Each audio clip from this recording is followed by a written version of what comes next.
I'm Todd Gibson. I'm a state champion powerlifter, squatted 500 pounds, deadlift 465, bench 335. Here are my medals. All right, done being an asshole. Sweet. How to get under some heavy ass weight fearlessly. It's very simple. The entire sport of powerlifting, for the most part, is mental, okay? You know, obviously you're going to have strength. You can't just think you're Superman, be Superman, obviously, but a lot of it is mental. You know, that you can move a lot more weight if you believe that you can move the weight. Okay, going into something with fear actually wastes a lot of energy. And unracking a squat, going out, and then just waiting, well, it wastes a lot of energy. You don't, before you go into a lift, this is what I do. I sit there, I think a little bit, I'm like, I've done this a bajillion times. My max is like, what, 5 or 10 pounds lower than this, and I did it all right. And when did I do that? A few months ago? I'll be all right, son. Now, an extra thing. Have some spotters. Spotters are going to make everything feel a lot more safe. It's going to help the mental aspect of your lift a lot.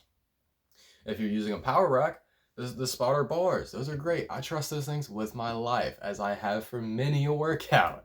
I trust those freaking little cast iron little bar things that just shove in there with my absolute life. Then it doesn't matter if I fail. I'm not gonna die. If I have 5 people spotting me, it doesn't matter. I'm not gonna die. We're not gonna die. Next time you go for a PR, you're not gonna die. Have at least one competent spotter, okay? And at least the safety bars. But if you can, have 3 competent spotters. 1 on each side and 1 from behind. If it's a bench press, you only really need 1. But squat, you might want to get 3. I had like 5 of them for my like last PR that I did. It was 500 pounds. Yeah, I had 5 people on that shit. I was actually nowhere near as scared as I used to be for things like 225. So think about it. Whenever I get on the weight, people have squatted hundreds of pounds more than 500 pounds, and they didn't die. Before you get under the weight, just remember, shit, there might be someone in your own gym that has squatted more in the same gym, and they're fine. They're good. As long as you are properly warmed up, you have good spotters and an okay mentality, then just make sure that you can tell yourself that you can hit the weight. Because if you can't put yourself in this winner's mindset, then it's going to be harder than it should be to actually lift the weight. So, action step.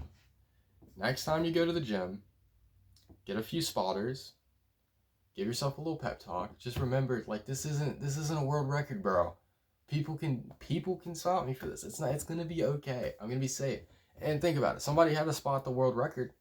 Do you think if freaking, what is his name, Jesus Oliveras, if you think he like would drop over 1,000 damn pounds off of his back, do you think they were gonna catch that shit? No.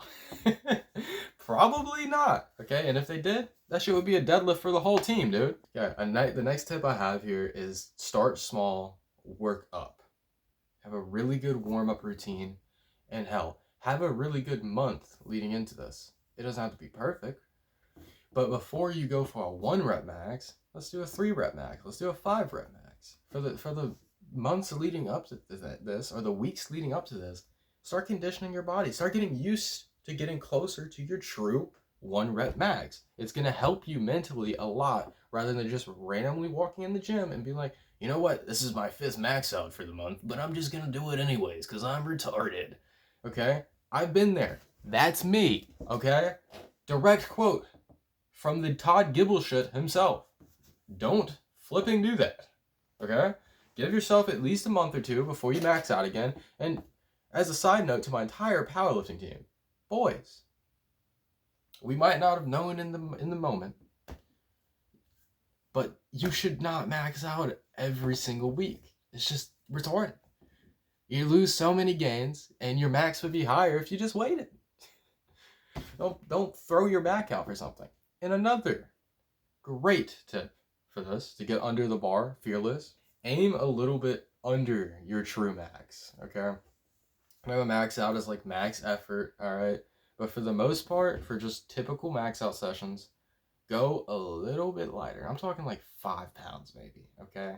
It should still be a significant struggle, but don't aim for something crazy. Save that shit for the meets. Save that for the meets, bro. Or like some crazy milestone, all right? No one's gonna care if you threw your back out deadlifting what? Like, or 465.2536 pounds? No, they care if you deadlifted 500.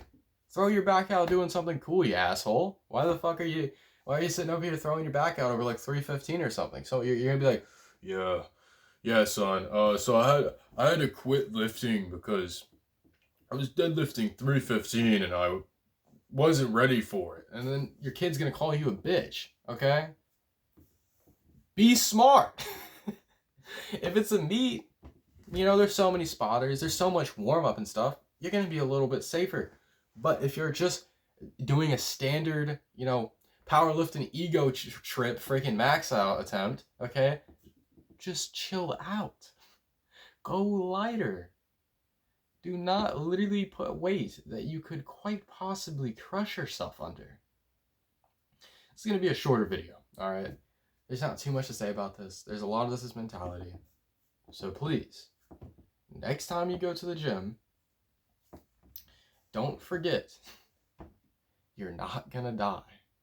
And the hurt only lasts for a minute or two. A 2 minute? No, like 30 seconds realistically. If it's a 1 rep max, 15 seconds. In and out. Done. The pain's not going to stay forever. But this is a short ass video. But if you guys are interested in a aesthetic powerlifting coach, hit me up. Look in the description. I got a course that I'm developing right now. It's going to have everything I've learned over the past 3 years of lifting. And it's going to be in a very formulaic, good, order, so that even the dumbest of motherfuckers could follow this thing to a T and get some insane results, okay? But without further ado, have a good one.